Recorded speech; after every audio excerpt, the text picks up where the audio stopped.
நம்ம இப்போ இந்த வீடியோவில் என்ன பார்க்க போகிறோம் அப்படின்னா நவம்பர் 2023ஓட இன்கம் டேக்ஸ் கொஷின் பேப்பர் தான் இப்போ நம்ம இந்த வீடியோவில் பார்க்க போகிறோம். Compute the basic salary of mister Ramu from the following. Basic salary வந்து கம்ப்யூட் பண்ண சொல்லியிருக்காங்க. Salary received ₹18,000, TDS 2,000, own contribution to recognise provident fund ஆர்பிஎஃப்னா 3,000. இப்போ பார்த்தீங்கன்னா சேலரி ரிசீவ்டு அப்படின்றது என்ன அப்படின்னா டிடக்ஷன்லாம் போக கொடுத்துருக்க அமௌண்ட்டு தான் இந்த சேலரி ரிசீவ்டுன்ட்டு. ஓகே, இதில் என்னென்ன டிடக்ஷன்லாம் பண்ணியிருப்பாங்க அப்படின்னா இந்த டிடிஎஸை வந்து சப்ராக்ட் பண்ணியிருப்பாங்க. அதுக்கப்புறம் ஓன் கான்ட்ரிபியூஷன் டு ஆர்பிஎஃப்பும் சப்ராக்ட் பண்ணியிருப்பாங்க. அப்போ நம்ம என்ன பண்ண போகிறோம் அப்படின்னா பேசிக் சேலரி கண்டுபிடிக்கிறதுக்காக இது ரெண்டுத்தையும் நம்ம ஆட் பேக் பண்ண போகிறோம். அதாவது பேசிக் சேலரியிலேருந்து இந்த டிடிஎஸ் இந்த ஓன் கான்ட்ரிபியூஷன் எல்லாத்தையும் மைனஸ் பண்ண பிறகு வர்றது தான் சேலரி ரிசீவ்டுன்றது. நமக்கு தேவை என்னென்னா பேசிக் சேலரி. அப்போ இதை என்ன பண்ணணும், நம்ம ரிவர்ஸில் பண்ண போகிறோம். அப்போ இதை ஆட் பண்ண போகிறோம். பாருங்கள், சேலரி ரிசீவ்ட் 18,000, அதோட இந்த டிடிஎஸ் 2,000 ஆட் பண்ணிக்கலாம். அதுக்கப்புறம் own contribution to recognise provident fund இதையும் 3,000 ஆட் பண்ணிக்கலாம். இப்போ மொத்தம் பார்த்திங்கன்னா 18 + 2 + 3 23,000 தான் பேசிக் சேலரி. புரிஞ்சுதா? இப்போ இந்த பேசிக்லேருந்து இது ரெண்டுத்தையும் மைனஸ் பண்ணால் வர்றது தான் இது. அப்போ இது கொடுத்துட்டு நம்மளே இது கேட்குறாங்க. ஸோ இதில் நம்ம ஆட் பண்ணோன்னா நமக்கு கிடைச்சிரும் பேசிக் சேலரி. எஸ், இப்போ அடுத்த ப்ராப்ளம் பார்க்கலாமா? பாருங்கள், from the following find the expected rental value. எம்ஆர்வினா municipal rental value, FRV fair rental value, SR standard rent. Okay, MRV 1,08,000, FRV 1,20,000, standard rent 1,22,000. இப்போ இதை யூஸ் பண்ணி நம்ம எக்ஸ்பெக்டட் ரெண்டல் வேல்யூ கண்டுபிடிக்கணும். ஓகே, இப்போ இந்த ஹவுஸ் ப்ராப்பர்ட்டி பொறுத்த வரைக்கும் பார்த்திங்கன்னா நமக்கு இந்த எக்ஸ்பெக்டட் ரெண்டல் வேல்யூ கண்டுபிடிக்கிறதுக்கு முதல்ல எம்ஆர்வி எஃப்ஆர்வி ரெண்டுத்தையும் கம்பேர் பண்ணி அதில் ஹையர் எது அப்படின்றத பார்க்கணும். ஓகே, அதுக்கப்புறம் அது ஸ்டாண்டர்ட் ரெண்ட்டோட கம்பேர் பண்ணி அதில் லோவர் எது அப்படின்றத பார்க்கணும். ஓகே, எஸ், இப்போ பார்த்திங்கன்னா எம்ஆர்வி 1,08,000, எஃப்ஆர்வி 1,20,000. ஓகேவா, எழுதிக்கலாம் அது ரெண்டுத்தையும். இப்போ இது ரெண்டுத்தையும் கம்பேர் பண்ணோன்னா இது 1,08,000, இது 1,20,000. அப்போ இதில் எது ஹையர்ஸ் அப்படின்னா இந்த 1,20,000 தான் ஜாஸ்தி. அப்போ அதுதான் வந்து இஆர்வி அப்படின்னு சொல்லுவோம். ஓகே, இஆர்வி வந்து 1,20,000. இப்போ திரும்பவும் நம்ம என்ன பண்ணணும்னா ஸ்டாண்டர்ட் ரெண்ட்டோட கம்பேர் பண்ணணும். Okay, standard rent 1,22,000. இப்போ இந்த 1,22,000ஓட கம்பேர் பண்ணோன்னா எது மினிமம் அப்படின்னு பார்க்கணும், எது லோவர். இதுதான் வந்து நமக்கு லோவர், 1,20,000 தான். அப்போ நம்ம வந்து என்ன சொல்ல போகிறோம், 1,20,000 தான் இஆர்வி. ஓகே, இப்போ நமக்கு கேட்டிருக்க எக்ஸ்பெக்டட் ரெண்டல் வேல்யூ 1,20,000. இப்போ நம்மக்கிட்ட ஆக்சுவல் ரெண்ட் இருந்தது அப்படின்னா ஒரு வேளை இப்போ இந்த ப்ராப்ளமில் இல்லை, வெறும் எஸ்ஆர் மட்டும்தான் இருக்குது. ஆக்சுவல் ரெண்ட் கொடுத்துருந்தாங்க அப்படின்னா நம்ம அதோடையும் கம்பேர் பண்ணணும். எஸ்ஆரையும் இஆர்வியை கம்பேர் பண்ணி அதில் லோவர் எடுத்தோம் இல்லையா. இப்போ இந்த 1,20,000 ஆக்சுவல் ரெண்ட்டோட கம்பேர் பண்ணி அதில் ஹையஸ்ட் எது வருதோ அதை தான் நம்ம எக்ஸ்பெக்டட் ரெண்டல் வேல்யூ சொல்லணும். பட் இந்த ப்ராப்ளம் பொறுத்த வரைக்கும் நமக்கு ஆக்சுவல் ரெண்ட் கொடுக்கல. அதனால் நம்ம என்ன பண்ணிட்டோம், இந்த எஸ்ஆரோட ஸ்டெப்போட ஸ்டாப் பண்ணிவிட்டு 1,20,000 தான் எக்ஸ்பெக்டட் ரெண்டல் வேல்யூ அப்படின்னு சொல்லிட்டு ஃபைண்ட் அவுட் பண்ணியாச்சு. எஸ், இப்போ நெக்ஸ்ட் ப்ராப்ளம் பார்க்கலாமா? Determine the amount of deductions available for the following. Contribution made to college for scientific research ₹75,000. எவ்வளோ அமௌண்ட் டிடக்ஷன் நம்ம கிளைம் பண்ணலாம் அப்படின்னு கேட்டிருக்காங்க. ஓகே, இப்போ பார்த்தீங்கன்னா 75,000 சயின்டிஃபிக் ரிசர்ச்காக கொடுத்துருக்காங்க காலேஜ்க்கு. அப்போ சயின்டிஃபிக் ரிசர்ச்காக கொடுத்தாங்கன்னா இது 100% குவாலிஃபை ஆகும். இதை அப்போ ஃபுல்லாகவே டிடக்ஷனாக கிளைம் பண்ண முடியும். Patents acquired on 31st October 2018 for ₹40,000. இப்போ பார்த்தீங்கன்னா அந்த பேட்டன் ட்ரேட்மார்க் இதெல்லாம் 1498க்கு முன்னாடி அக்வயர் பண்ணியிருந்தாங்க அப்படின்னா 14 இயர்ஸில் அதை ரைட் ஆஃப் பண்ணணும். ஓகே, அதாவது 14/1998 அதுக்கு முன்னாடி அக்விசிஷன் இருந்துச்சு அப்படின்னா நம்ம 14 இயர்ஸில் ஈக்குவலாக அதை வந்து என்ன பண்ணிடலாம், ரைட் ஆஃப் பண்ணிடலாம். ஆனால் அதுவே 1498க்கு அப்புறமா இருந்துச்சு அப்படின்னா நம்ம என்ன பண்ணணும்னா 25% அதுக்கு டெப்ரிசியேஷன் கால்குலேட் பண்ண போகிறோம். அந்த டெப்ரிசியேஷனை தான் நம்ம அலோவ் பண்ணுவோம். ஓகே, டிடக்ஷனாக. எஸ், இப்போ இது பார்த்திங்கன்னா 31st October 2018. அப்போ நம்ம சொன்ன அந்த செட் டேட் 1498க்கு அப்புறமா தான். அப்போ நம்ம இதுக்கு என்ன பண்ண போகிறோம், 25% நம்ம டெப்ரிசியேஷன் போட போகிறோம். Okay, deduction. ஓகே, அப்போ இந்த டிடக்ஷன் கிளைம் பண்ணிக்கலாம். எஸ் பாருங்கள், ஃபஸ்ட்டு சயின்டிஃபிக் ரிசர்ச்க்கு கான்ட்ரிபியூஷன் 75,000மே குவாலிஃபை ஆகுது. 75,000 அப்படியே 100% குவாலிஃபை ஆகுது. அண்ட் இது பார்த்திங்கன்னா 40,000ல் நம்ம 25% எவ்வளவு அப்படின்னு பார்த்தீங்கன்னா 10,000. Okay, yes. இப்போ மொத்தம் டிடக்ஷன் எவ்வளவு அப்படின்னா 75 + 10,000 எவ்வளவு, 85,000 நம்ம டிடக்ஷன் கிளைம் பண்ணலாம். இது வந்து amount of deduction. Okay, determine the amount of deduction கேட்டிருக்காங்க இல்லையா, அப்போ இந்த 85,000 நம்ம டிடக்ஷனாக கிளைம் பண்ண முடியும். எஸ், இந்த 3 ப்ராப்ளமும் புரிஞ்சுது இல்லையா? 2 மார்க்கில் இந்த 3 ப்ராப்ளம் கேட்டிருக்காங்க. அடுத்து 5 மார்க் ப்ராப்ளம், 10 மார்க் ப்ராப்ளம் எப்படி ஒர்க் அவுட் பண்ணணுன்றதை நெக்ஸ்ட் பார்க்கலாம். Mister Desik was born in India in the year 2003. From 2013 to 2019, he was in Cambodia. From 2019 to 31st March 2023, he was in Australia. On 1st April 2023, he came to India and stayed till 31st January 2024. Identify his residential status for the assessment year 24-25. பார்த்திங்கன்னா தேசிக்ன்றவர் இந்தியாவில் தான் பிறந்திருக்காரு. எந்த இயர்னா 2003 பிறந்திருக்காரு. Okay, 2013லேருந்து 2019 வரைக்கும் கம்போடியாவில் இருந்திருக்காரு. ஓகேவா? From 2019 to 31st March he was in Australia.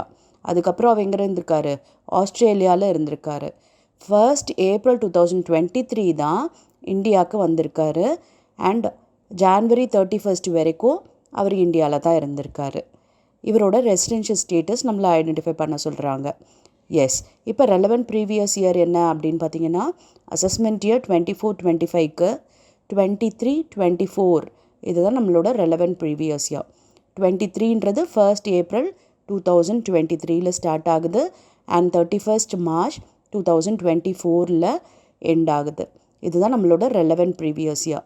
இப்போ ஃபர்ஸ்ட் பேசிக் கண்டிஷன் என்ன அப்படின்னா 182 days ரெலவெண்ட் ப்ரீவியஸ் இயரில் இந்தியாவில் ஸ்டே பண்ணியிருக்கணும். எஸ் பாருங்கள், 182 days அவர் இந்தியாவில் ரெலவெண்ட் ப்ரீவியஸ் இயரில் இருந்தார்னா, அதாவது இந்த பீரியடில் இருந்தார்னா. இப்போ பார்த்தீங்கன்னா 1st April 2023 இந்தியாவில் தான் இருந்திருக்காரு. 31st January வரைக்கும் அவர் இந்தியாவில் தான் இருந்திருக்காரு. அப்போ இந்த பீரியட் எத்தனை நாள் வருது அப்படின்றத கேல்குலேட் பண்ணுவோம்.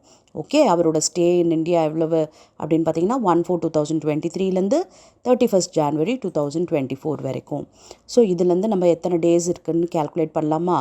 எஸ், April 1st, அப்போ ஏப்ரலில் பார்த்தீங்கன்னா 30 days, அதுக்கப்புறம் மேல 31, ஜூனில் 30, July 31, August 31, September 30, October 31, November 30, December 31, January 31st வரைக்கும் தான் இருக்கார் இல்லையா? அப்போ ஜான்வரி 31. அதுக்கப்புறம் ஃபெப்ரவரியில் அவர் இல்லை, ஏன்னா சொல்லிட்டாங்க 1st April 2023 வந்துட்டு 31st January 2024 வரைக்கும் தான் இருக்காருன்ட்டு. அப்போ ஃபெப்ரவரி மார்ச் நம்ம பார்க்கக்கூடாது. ஸோ இதை கேல்குலேட் பண்ணோம்னா 306 days வருது.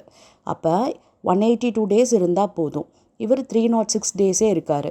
அப்போ இந்த ஃபஸ்ட்டு பேசிக் கண்டிஷனை அவர் ஃபுல்ஃபில் பண்ணிட்டார். ஓகே, ரெலவெண்ட் ப்ரீவியஸ் இயரில் 182 daysக்கு மேலே இருந்ததுனால இந்த கண்டிஷனை அவர் ஃபுல்ஃபில் பண்ணிட்டார். Okay, yes. இப்போ அடிஷ்னல் கண்டிஷன் பார்க்கலாம். அடிஷ்னல் கண்டிஷன் 1 என்ன அப்படின்னா 7 years preceding the relevant previous year. Relevant previous இயருக்கு முன்னாடி 7 வருஷத்தில் 730 days அவர் இந்தியாவில் இருக்கணும். ஓகே, இப்போ பாருங்கள், இதில் எப்போ அவர் இந்தியா விட்டு போயிருக்காருனா 2013 19 வரைக்கும் கம்போடியாவில் இருக்கார். 19 23 மார்ச் வரைக்கும் அவர் எங்கே இருந்திருக்காரு? ஆஸ்திரேலியாவில் இருந்திருக்காரு. அப்போ அவர் இந்தியாவிலே இல்லை. நம்மளோட இந்த பீரியட் பார்த்திங்கன்னா நமக்கு இந்த 2023க்கு முன்னாடி தான். அப்படின்னு பார்க்கும்போது இந்த 730 daysமே அவர் இந்தியாவில் இல்லை. அப்போ இவர் அடிஷ்னல் கண்டிஷனை ஃபுல்ஃபில் பண்ணலை. இவர் எந்த கண்டிஷன் ஃபுல்ஃபில் பண்ணியிருக்காரு? பேசிக் கண்டிஷன் 1 ஃபுல்ஃபில் பண்ணிட்டாரு. பேசிக் கண்டிஷனை ஃபுல்ஃபில் பண்ணதுனால இவர் ரெசிடெண்ட் ஆகிடுவார். இப்போ அடிஷ்னல் கண்டிஷன் ஒன்று ஃபெயில் ஆனால் கூட இவர் வந்து ஃபுல்ஃபில் பண்ணாத மாதிரி தான். அப்போ என்ன இவர் ரெசிடென்ஷியல் ஸ்டேட்டஸ் அப்படின்னு பார்த்தீங்கன்னா resident but not ordinary resident for the assessment year 24-25. புரிஞ்சுதா? எஸ். இப்போ நெக்ஸ்ட் ப்ராப்ளம் பார்க்கலாமா? Mr. Badri is employed in Chennai and resides in his own house. He gets rupees 8,000 per month as salary, rupees 4,450 per month as DA and rupees 3,450 per month as HRA. Find out the taxable portion of HRA. HRA ஓட taxable portion என்னன்னு கேட்குறாங்க. இவர் பார்த்தீங்கன்னா reside in its own house. Okay, பத்ரின்றவர் சென்னையில் எம்ப்ளாயாக இருக்கார் and அவரோட சொந்த வீட்டில் அவர் இருந்திருக்காரு. ஓகே, அவர் ஓன் ஹவுஸில் இருக்கார் அப்படின்னா அவருக்கு ஹெச்ஆர்ஏ இஸ் ஃபுல்லி டேக்ஸபிள், எக்ஸம்ஷனே கிடையாது. Okay, S. பாருங்கள், ஹெச்ஆர்ஏ வந்து நில், ஏன்னா இவர் வந்து ஓன் ஹவுஸில் ரிசைட் பண்ணியிருக்காரு. இப்போ ஹெச்ஆர்ஏ எவ்வளவு வாங்குறாரு? 3,450 இல்லையா? 12 மந்த்துக்கு பார்த்தீங்கன்னா உனக்கு 41,400 வருது. எக்ஸம்ஷனே நில், ஏன்னா அவங்க என்ன கொடுத்துட்டாங்க? ரிசைட் இன் திஸ் ஓன் ஹவுஸ்ன்னு சொல்லிட்டாங்க. ஓன் ஹவுஸில் இருந்து ஹெச்ஆர்ஏ வாங்கினாங்கன்னா எக்ஸம்ஷன் எதுவுமே இல்லை. அப்போ டேக்ஸபிள் பார்த்தீங்கன்னா 41,400 இஸ் டேக்ஸபிள். புரிஞ்சுதா? எஸ். இப்போ நெக்ஸ்ட் ப்ராப்ளம் பார்க்கலாமா? ஓகே, பாருங்கள். Mister Ezhumalai retired on 27/7/2023 after completing 27 years 7 months of service and received rupees 5 lakh as gratuity from his employer. He is covered under the Payment of Gratuity Act. At the time of his retirement, salary would be as follows: basic pay 12,000 per month, DA 7,500 per month, commission on turnover rupees 50,000 per annum. Find out his taxable gratuity. இப்போ பார்த்தீங்கன்னா இந்த gratuity calculate பண்ணுறது எது exempted portion அப்படின்னு கண்டுபிடிக்கிறதுக்கு நமக்கு சில provisions இருக்குது. என்னென்ன அப்படின்னு பார்த்தீங்கன்னா ஆக்சுவல் கிராஜுட்டி ரிசீவ்டு, இல்லைன்னா இந்த 15 days கிராஜுட்டி வந்து கால்குலேட் பண்ணணும் அது. Okay, maximum limit 20 lakh. இப்போ இது மூணுத்தில் எது லீஸ்ட்டோ அதை வந்து நம்ம எக்ஸாம் பண்ணலாம். இந்த மேக்ஸிமம் லிமிட் ஒரு 20 lakh, அதுக்கப்புறம் ஆக்சுவல் கிராஜுட்டி ரிசீவ்ட் 5 lakh. இப்போ வந்து நம்ம கேல்குலேஷன் சொன்னோம் இல்லையா, அந்த சேலரியில் 15 days சேலரி எடுக்கணும். ஓகே, அப்போ இந்த சேலரி ஃபார் திஸ் பர்பஸ் எதெல்லாம் எடுக்கலாம் அப்படின்னா பேசிக் ப்ளஸ் டிஏ. அப்போ 12,000 per month ப்ளஸ் டிஏ பார்த்தீங்கன்னா 7,500. கமிஷன் ஆன் டர்ன் ஓவர் எல்லாம் வராது. அப்போ இது ரெண்டும் சேர்ந்துச்சு அப்படின்னா 12,000 ப்ளஸ் 7,500னா 19,500. ஓகே, இதுதான் லாஸ்ட் ட்ரான் சேலரி, பேசிக்கும் டிஏவும் சேர்த்து. அதில் 15 days சேலரி எடுக்கிறோம். அப்போ 15 divided by 26. Okay, into completed years of service. இவரது பார்த்திங்கன்னா 27 years, 6 monthsக்கு மேலே போச்சு அப்படின்னா அதை நம்ம 1 year-ஆக கன்வெர்ட் பண்ணிக்கலாம். அதனால் 28 yearsன்ட்டு போட்டிருக்கோம். புரியுதா? ஏன்னா இது வந்து கவர்ட் அண்டர் கிராஜுட்டி ஆக்ட் இல்லையா, அப்போ வந்து நமக்கு 6 monthsக்கு மேலே போச்சுன்னா அதை நம்ம 1 year-ஆக கன்சிடர் பண்ணிக்கலாம். இதுவே வந்து நாட் கவர்ட் அண்டர் கிராஜுட்டி ஆக்டாக இருந்ததுன்னா அந்த லெஃப்ட் மந்த்தெல்லாம் நம்ம எடுக்கக்கூடாது.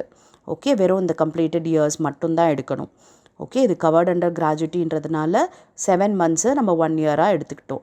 ஸோ 27 + 1 28 எடுத்துக்கிட்டோம். அப்போ இதை கால்குலேட் பண்ணோன்னா 3,15,000 வருது. அப்போ இது மூணுத்தில் எது லீஸ்ட் அப்படின்னு பார்த்தீங்கன்னா இந்த 3,15,000 தான். இதுதான் எக்ஸம்டட் கிராஜுட்டி. அப்போ டேக்ஸபிள் போர்ஷன் எவ்வளவு அப்படின்னா கிராஜுட்டி ரிசீவ்ட் 5 lakh, அதில் வந்து இந்த எக்ஸம்டட் 3,15,000 போட்டோன்னா டேக்ஸபிள் கிராஜுட்டி 1,85,000. புரிஞ்சிச்சா? எஸ். இப்போ நெக்ஸ்ட் ப்ராப்ளம் பார்க்கலாமா? Okay, from the following calculate net annual value. Municipal rental value 28,000, fair rental value 34,000, standard rent 35,000, actual rent 3,000 per month. Municipal tax paid by the tenant. Tenant pay பண்ண tax எல்லாம் நம்ம subtract பண்ண முடியாது. S. இப்போ முதல்ல நம்ம எப்படி calculate பண்ண போகிறோம்னா இந்த municipal rental value, fair rental value, அதில் எது ஹையர் அப்படின்றத பார்க்க போகிறோம். எஸ், பாருங்கள், municipal value 28, fair rental value 34. இது ரெண்டுத்தில் எது ஹையர் அப்படின்னு பார்த்தீங்கன்னா 34,000 தான். அதை தான் நம்ம இஆர்வி எக்ஸ்பெக்டட் ரெண்டல் வேல்யூன்னு சொல்ல போகிறோம்.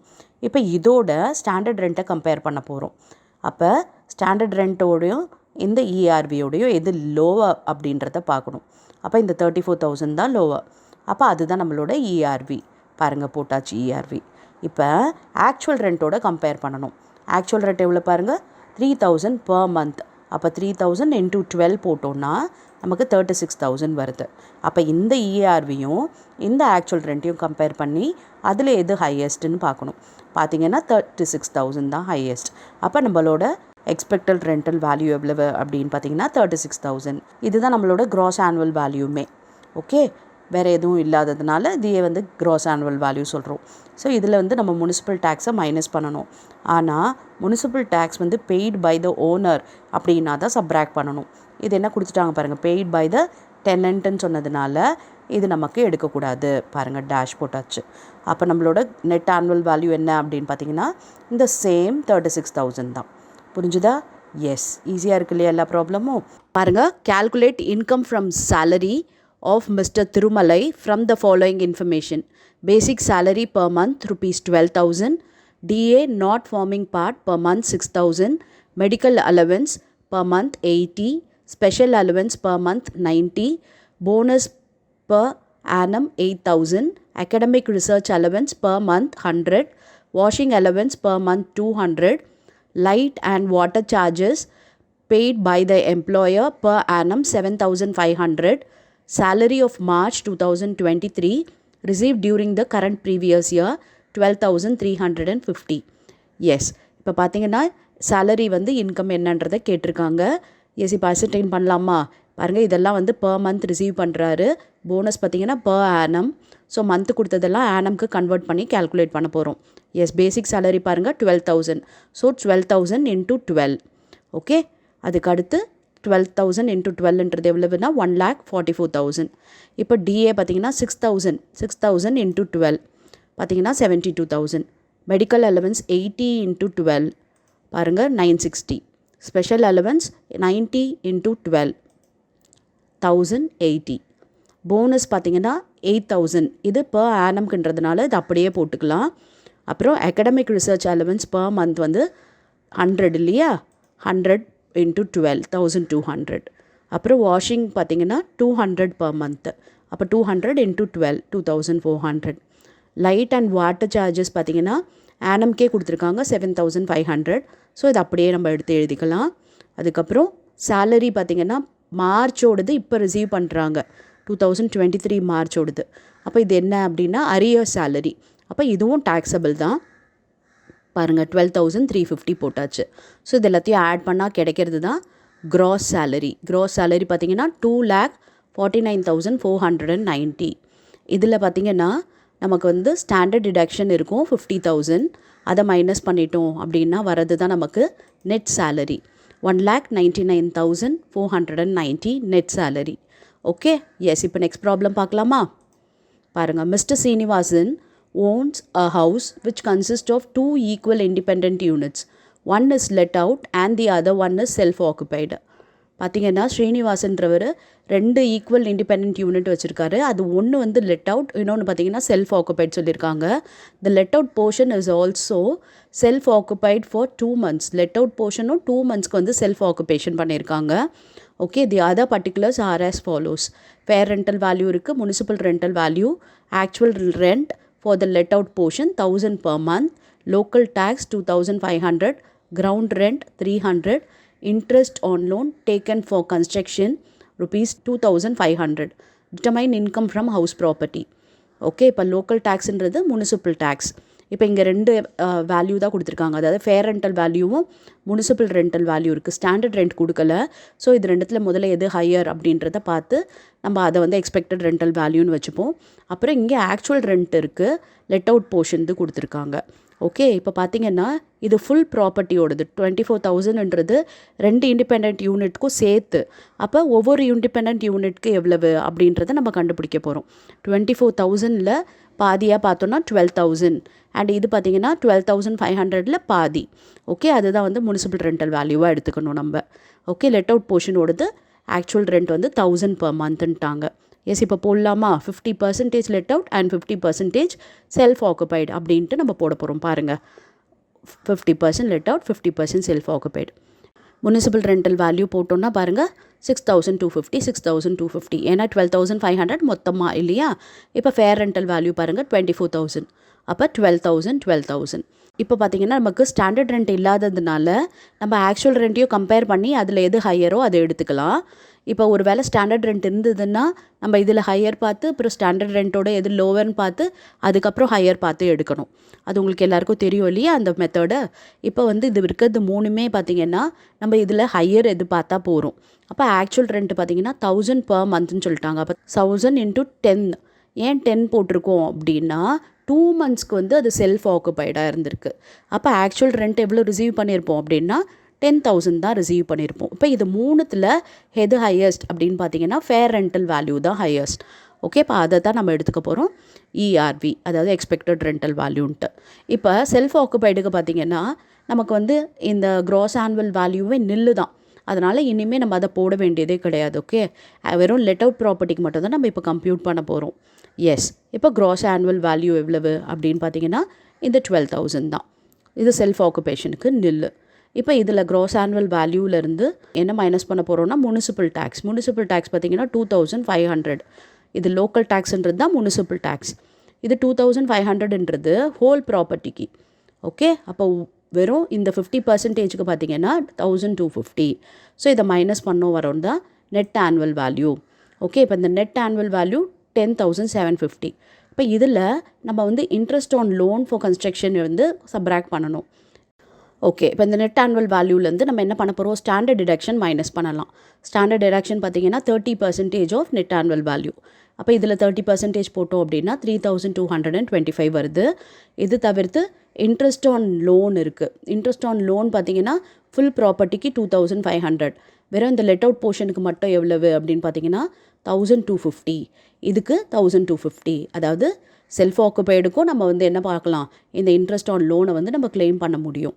ஓகேவா, அப்போ இந்த 10,750ல் 3,225 இந்த 1,250 போயிடுச்சுன்னா எவ்வளவு வருது தான் income from house property of let out property. இங்கே பார்த்தீங்கன்னா loss from let out property வரும். பிகாஸ் இதில் நெட் ஆனுவல் வேல்யூவே நில்லு தான். அப்போ இந்த நெல்லில் நம்ம இந்த 1,250 மைனஸ் பண்ணுறோம் அப்படின்னா செல்ஃப் ஆக்குபைட் ப்ராப்பர்ட்டியில் லாஸ் வருது. அண்ட் லெட் அவுட் ப்ராப்பர்ட்டியில் 6,275. இப்போ நமக்கு என்ன கொஷின் கேட்டிருக்காங்கன்னா இன்கம் ஃப்ரம் ஹவுஸ் ப்ராப்பர்ட்டி தான் கேட்டிருக்காங்க. அப்போ இந்த மொத்த ஹவுஸ் ப்ராப்பர்ட்டிக்கும் கேட்டிருக்காங்க. அப்போ இந்த லாஸ் இருக்குது இல்லையா, அதை இந்த இன்கம்லேருந்து நம்ம அட்ஜஸ்ட் பண்ணிக்கலாம். ஓகே, இப்போ பாருங்கள் 6,275 மைனஸ் 1,250. அதை மைனஸ் பண்ணோம் அப்படின்னா வருது தான் இன்கம் ஃப்ரம் ஹவுஸ் ப்ராப்பர்ட்டி 5,025. இது தான் வந்து டோட்டல் இன்கம். புரியுதா, இந்த லெட் அவுட் ப்ராப்பர்ட்டியில் இன்கம் வந்திருக்கு அண்ட் இந்த செல்ஃப் ஆக்குபைடில் பார்த்தீங்கன்னா லாஸ். அப்போ அது ரெண்டுத்தையும் அட்ஜஸ்ட் பண்ணிவிட்டு போடுறது தான் நம்மளோட total income of house property. Yes, இப்போ நெக்ஸ்ட் ப்ராப்ளம் பார்க்கலாமா. Calculate income from profession from the following receipts and payment given by Mrs. Kokila. பாருங்கள், இன்கம் ஃப்ரம் ப்ரொஃபஷன் வந்து கேல்குலேட் பண்ண சொல்லியிருக்காங்க. ஓகே, இப்போ பாருங்கள் ரெசிப்ட்ஸில் என்னென்னலாம் கொடுத்துருக்காங்கன்னா ஃபீ ஃப்ரம் கிளைண்ட் இருக்குது, ப்ரெசன்ட் ஃப்ரம் கிளைண்ட் இருக்குது, வின்னிங் ஃப்ரம் லாட்டரி இருக்குது. அண்ட் பேமெண்ட்ஸில் பார்த்தீங்கன்னா car expenses, office expenses, salary to staff, interest on loan, income tax penalty, wealth tax, purchase cost. Okay, இப்போ அட்ஜஸ்ட்மெண்ட் பாருங்கள்.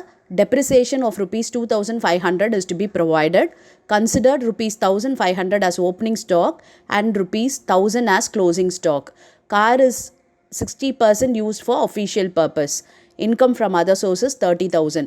இப்போ பார்த்தீங்கன்னா ப்ரொஃபஷ்னல் இன்கம் எப்படி நம்ம கண்டுபிடிப்போம் அப்படின்னா நமக்கு வந்து professional receipts and professional expenses இதை வந்து நம்ம ஐடென்டிஃபை பண்ணணும். இப்போ இதில் பார்த்தீங்கன்னா நமக்கு எதெல்லாம் ரெசிப்ட்ஸில் ப்ரொஃபஷ்னல் ரெசிப்ட்ஸ் அப்படின்னு பார்த்தீங்கன்னா இந்த ஃபீ ஃப்ரம் கிளைண்ட்டும் இந்த ப்ரெசன்ட் ஃப்ரம் கிளைண்ட்டும் தான் ப்ரொஃபஷ்னல் ரெசிப்ட். அண்ட் இங்கே பாருங்கள் கார் எக்ஸ்பென்சஸ் வந்து 60% தான் ஒஃபிஷியலுக்கு யூஸ் பண்ணுறாங்க. அப்போ 60% தான் பார்த்திங்கன்னா ப்ரொஃபஷ்னலோடது. Office expenses, salary to staff இதெல்லாம் பார்த்திங்கன்னா ப்ரொஃபஷ்னல்.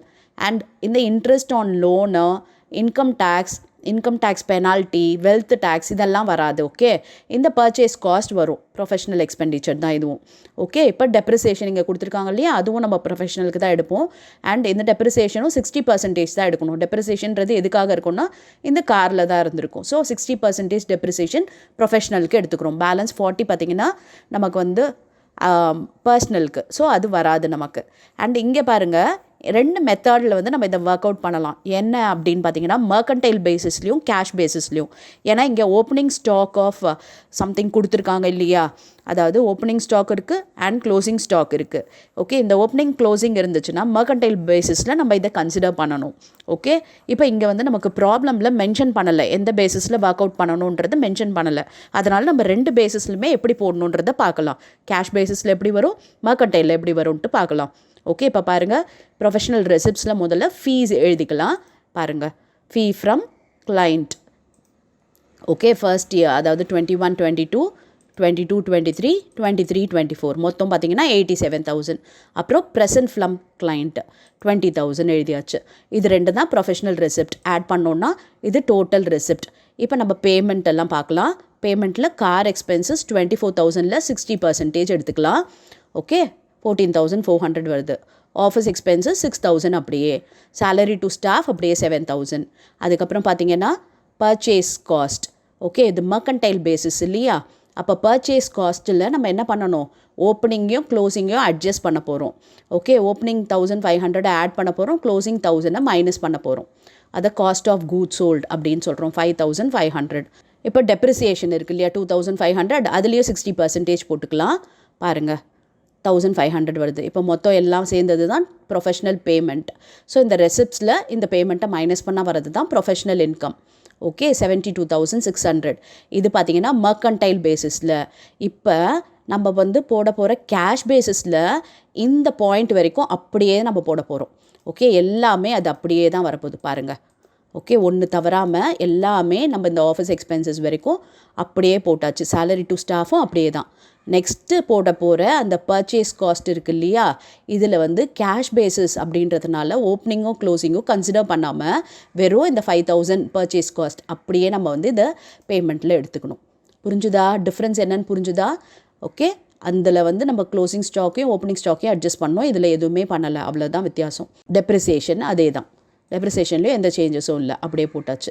இப்போ 33,900 வருது. ஸோ 1,07,000ல் 33,900 போயிடுச்சுன்னா வரது தான் ப்ரொஃபஷ்னல் இன்கம். பாருங்கள், 73,100.